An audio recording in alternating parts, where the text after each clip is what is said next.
পানি নিচে পড়ে যায়। জ্যাকি অনেক কষ্টে তার পানির পাত্র আটকায়। সেখানে থাকা একজন নান দেখেন যে জ্যাকি প্রচণ্ড ক্লান্ত হয়ে পড়েছে।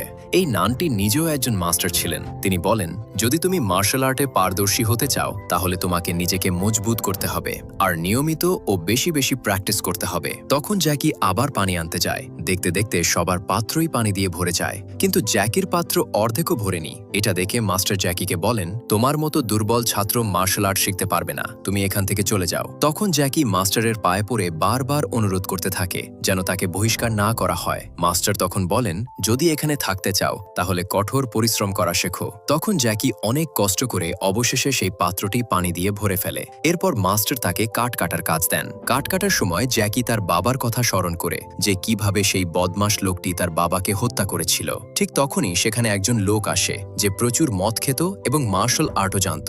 জ্যাকি মাথা নত করে তার কাছে কুংফু শিখতে চায়। সেই লোকটি তাকে নিজের শরীরের ওপর নিয়ন্ত্রণ রাখা শেখায়। জ্যাকি তার দেখানো পদ্ধতিতে প্র্যাকটিস করতে থাকে, কিন্তু ভারসাম্য হারিয়ে সেখানেই পড়ে যায়। তখন ওই লোকটি তাকে আবার সিঁড়ির উপর দাঁড়িয়ে শরীরের উপর নিয়ন্ত্রণ করা শেখায়। জ্যাকিও সেখানে দাঁড়িয়ে সেটা করার চেষ্টা করে, কিন্তু সে আবারও পড়ে যায়। হঠাৎ জ্যাকি দেখে যে দুজন শিক্ষার্থী পাহাড়ের একটি গোপন জায়গার দিকে যাচ্ছে।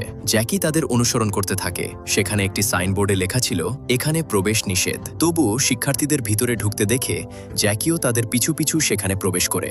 সেখানে অনেক পথ পাড়ি দেওয়ার পর সে দেখে সেখানে একটি লোককে শিকল দিয়ে বন্দি করে রাখা হয়েছে, আর তারা দুজন তাকে খাবার দেওয়ার জন্য এখানে এসেছে। কিন্তু লোকটি তাদের সাথে ঝগড়া করে খাবার ফেলে দেয়। তখন তারা সেখান থেকে চলে যায়। তারা চলে যেতেই লোকটি খাবার তোলার চেষ্টা করে। তখন জ্যাকি তার দিকে এগিয়ে যায় আর সেই খাবার তুলে তাকে দেয়, কিন্তু সে খেতে চায় না। তাই জ্যাকি খাবারের ময়লা লেগে যাওয়া অংশটুকু তুলে নিজে খায় আর ভালো অংশটুকু তাকে দিয়ে দেয়। তখন সেই লোকটি খাবার নিয়ে খেতে থাকে। এরপর জ্যাকি তাকে পানি খাওয়ায়। লোকটির জ্যাকিকে পছন্দ হয়ে যায়। সে তার সাথে কথা বলতে শুরু করে। তখন সে বুঝতে পারে যে জ্যাকি বোবা, কথা বলতে পারে না। তখন লোকটি তাকে জানায় তার নাম মাস্টার হং আর সে একজন কুংফু মাস্টার। সে একটি নতুন কুংফু স্টাইল প্র্যাকটিস করছে, যেটা শিখতে পারলে আর কেউ তাকে হারাতে পারবে না, আর এই কারণে তাকে এখানে বন্দি করে রাখা হয়েছে। সে জ্যাকিকে বলে পরের বার আসার সময় তার জন্য মদ নিয়ে আসতে, কারণ অনেক দিন হয়ে গেছে সে মদ খায়নি। তখন জ্যাকি সেখান থেকে চলে যায়। জ্যাকি দেখে সেই জায়গাটির দরজা বন্ধ করে দেওয়া হয়েছে।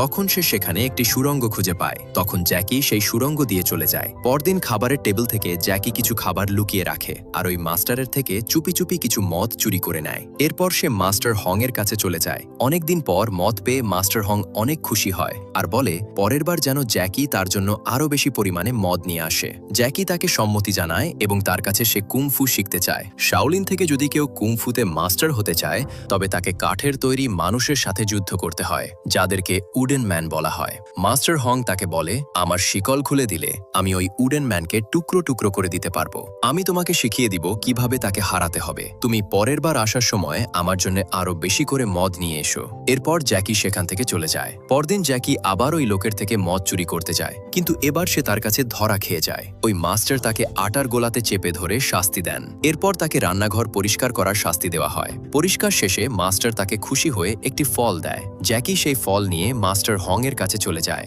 সেখানে গিয়ে সে দেখে মাস্টার গরমে কাঁপছে, তাই সে তার গায়ের কাপড় খুলে দিয়ে তাকে বাতাস করতে থাকে। এরপর তার গায়ের ঘাম মুছে দেয়। তখন মাস্টার হং তার উপর বেশ খুশি হয় এবং তাকে কিভাবে কুংফু করতে হবে তা শেখায়। জ্যাকি তাকে দেখে দেখে প্র্যাকটিস করতে থাকে। সবাই যার যার কাজ করে, কিন্তু জ্যাকি এক নির্জন জায়গায় নিজের প্র্যাকটিস চালিয়ে যায়। সে একা একা মাস্টারের শেখানো সব মুভমেন্ট প্র্যাকটিস করতে থাকে। প্র্যাকটিস করার সময় সে অনেকবার ব্যথা পায়, কিন্তু তারপরও সে থেমে থাকে না, প্র্যাকটিস চালিয়ে যায়। নান দাঁড়িয়ে তার প্র্যাকটিস দেখতে থাকে। সে বুঝতে পারে যে দিন দিন জ্যাকির উন্নতি হচ্ছে। মাস্টার হং বলেছিলেন মানুষের চোখে, মুখে, মাথায় ও কোমরে বেশি মারতে। জ্যাকি সেগুলোই প্র্যাকটিস করতে থাকে। তখন নান তার প্র্যাকটিস দেখে অবাক হন এবং তাকে থামিয়ে দেন।